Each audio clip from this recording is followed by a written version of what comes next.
அவங்க ஆல்ரெடி ஒரு பார்ட்டியில ரொம்ப பிடிச்சிருக்காங்க. பட் ஸ்டில் நல்ல ஞாபகம் வச்சுக்கோங்க, அரசியல் அப்படிங்கிறது ரொம்ப ரொம்ப டிஃபரெண்டான ஒரு விஷயம். ஏன்னா இந்த மாதிரி நீங்க இங்க சிலர் எல்டரா இருப்பீங்க, சிலர் யங்கரா இருப்பீங்க. பட் எனக்கு உங்களுக்கு அட்வைஸ் கொடுக்குற அளவுக்கு I not that elderly person. But still இது நான் கடந்து வந்த பாதைகள் இருந்து நான் கத்துக்கிட்ட ஒரு விஷயம்.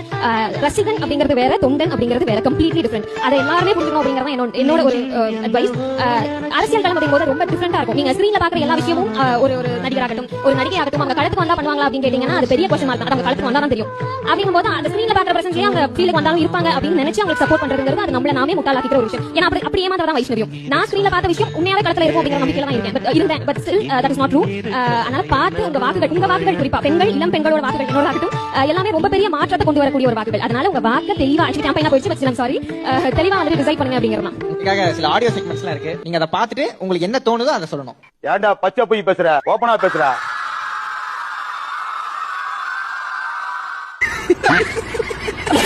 ஃபுல் வீடியோ வந்து நான் இன்ஸ்டால பார்த்தேன். ஆனால் அந்த ஃபுல் வீடியோ எனக்கு வந்து கிடைக்கல. இந்த ஓரளவுக்கு இந்த ஃபர்ஸ்ட் இந்த கிளிப் தான் கிடைச்சது. ஏன்னா அக்கா வந்து மூச்சு பிடிக்க பேசுவாங்க. நான் வந்து டிவிக்கில் இருந்தேன், எனக்கு வந்து சரி அங்கீகாரம் கிடைக்கல, அது வந்து ஒரு வீணா போன கட்சி, விஜய் வந்து கரூருக்கு ஏன் போல போயிருக்கணும் இல்லை அப்படின்னு நிறைய விஷயம் அக்கா வந்து பேசுகிறாங்க, தெளிவாக பேசுகிறாங்க.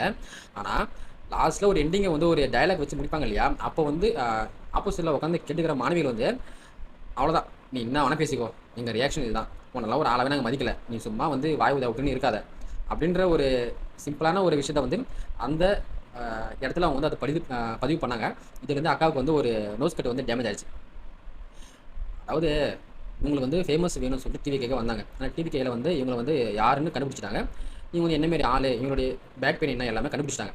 ஆனால் கண்டுபிடிச்சதுக்கு அப்புறமும் இவங்க கட்சியில் இருந்துக்காங்க.